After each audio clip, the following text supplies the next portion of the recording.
Power can build nations, protect people, and create golden ages. But in the wrong hands, it can also become a nightmare. Some rulers use their crowns to rule with justice. Others turn fear into policy, punishment into performance, and human life into a tool for control. The stories of Queen Mary I, Empress Zetian, Queen Ranavalona I, and Countess Elizabeth Báthory show just how dark history can become when ambition, revenge, religion, and absolute power collide. Number 4. Queen Mary I. Mary I of England was born into royal drama before she even understood what power meant. She was the daughter of King Henry VIII and Catherine of Aragon, raised with a strong Catholic education and treated as a princess with great promise. But there was one problem in Tudor England. Mary was not a boy. Henry wanted a male heir badly enough to change the religious future of England. When the Pope refused to annul his marriage to Catherine, Henry broke away from Rome, created the Church of England, and placed himself at its head. Mary's life was shattered. Her mother was pushed aside, Mary was declared illegitimate, and her royal status was stripped away. That humiliation never left her. When Mary finally took the throne in 1553, she did not simply want power. She wanted restoration. To her, England had been dragged away from the true faith, and she believed it was her duty to bring Catholicism back. But what began as religious reform quickly became terror. Mary revived harsh heresy laws and targeted Protestants who refused to return to Catholic worship.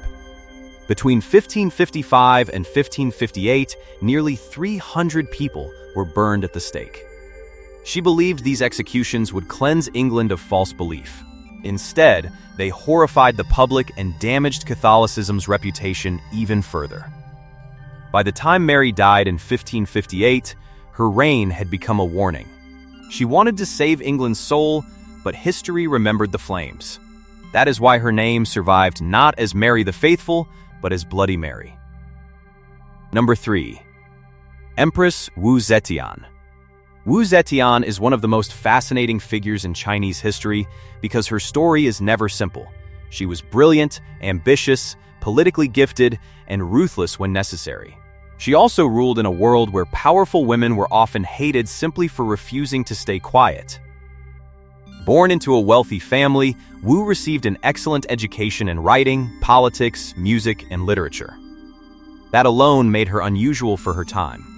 At just 14, she entered the imperial palace as a concubine. Most women in that position were expected to remain decorative and obedient. Wu had other plans. She studied power from inside the palace. She learned how people moved, how alliances worked, and how influence was built. After Emperor Taizong died, Wu was expected to fade away into religious life, but she returned to the palace under Emperor Gaozong. From there, her rise became unstoppable. The darkest accusations against her are brutal. Some accounts claim she killed her own infant daughter and blamed Empress Wang, using the tragedy to remove her rival. Other stories say she had enemies executed, princes banished, and opponents destroyed before they could threaten her. But here is where history gets complicated. Many records about Wu were written by men who hated the idea of a woman ruling China. That does not mean she was innocent. It does mean some stories may have been exaggerated to make her look monstrous. Once in power, Wu proved she was more than a palace schemer. She strengthened government, supported agriculture, reduced taxes for peasants, and promoted talented officials based on ability rather than family background. Her reign was not pure chaos. In many ways, it was stable and effective. So was Zetian evil? Or was she a woman judged more harshly because she played the same game as men and won? The answer may be both. She was ruthless, but she was also capable. She broke the rules of her world, and history never forgave her for it.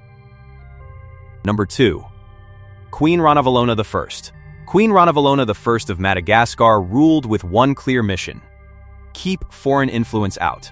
But the way she pursued that mission turned her reign into one of the most feared in African royal history. Her rise was dramatic.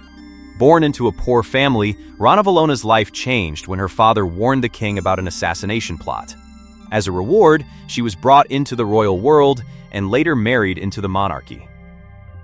After the king died and political tensions grew, Ranavalona seized power in 1828. Once she had the throne, she moved quickly and violently. Rivals were eliminated. Royal family members who might challenge her were removed. Then, she turned her attention outward. Ranavalona wanted Madagascar to remain independent.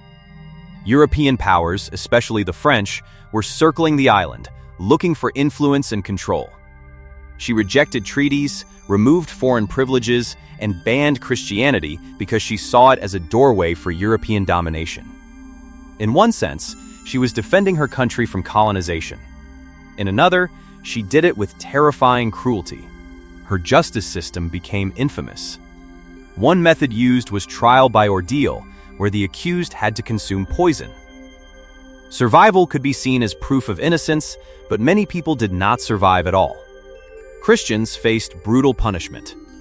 Forced labor was used to build infrastructure and support the state. Anyone suspected of disloyalty could face deadly consequences. Her supporters might argue that she kept Madagascar free from foreign rule during her lifetime. Her critics point to the enormous human cost. Disease, executions, forced labor, and harsh policies devastated the population. Some accounts claim the island's population dropped dramatically during parts of her reign. Ranavalona ruled for more than 3 decades and died in 1861. Her legacy remains deeply divided. She resisted colonial power, but she also ruled through fear. She protected Madagascar's independence, but many of her own people paid for it with their lives. Number 1. Elizabeth Báthory. Elizabeth Báthory was not a queen, but her name belongs in this dark gallery because few noble women have inspired such horror. A Hungarian countess from a powerful family, she became known as one of history's most infamous alleged serial killers. Báthory was born into wealth and influence in the 16th century. She married into another powerful family, which gave her even more status. From the outside, she had everything: money, land, servants, and social protection. But behind castle walls, rumors began to spread. By the early 1600s, people whispered that young girls were disappearing near her estates. Many of the victims were said to be peasant girls, which meant their deaths were easier for the powerful to ignore. Later, when girls from noble families were allegedly harmed after attending a school connected to Báthory, the situation could no longer be dismissed. The accusations were horrifying. Witnesses claimed girls were beaten, tortured, frozen, burned, or killed in secret. Báthory's servants were accused of helping her carry out the crimes. The most famous legend says she bathed in the blood of young girls to stay beautiful forever, but that part is likely a later myth, not solid historical fact.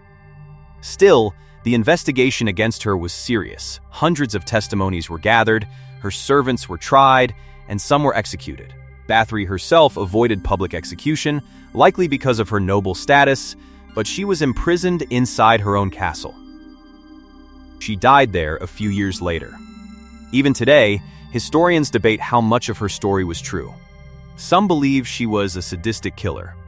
Others argue she may have been targeted by political enemies who wanted her wealth and influence destroyed.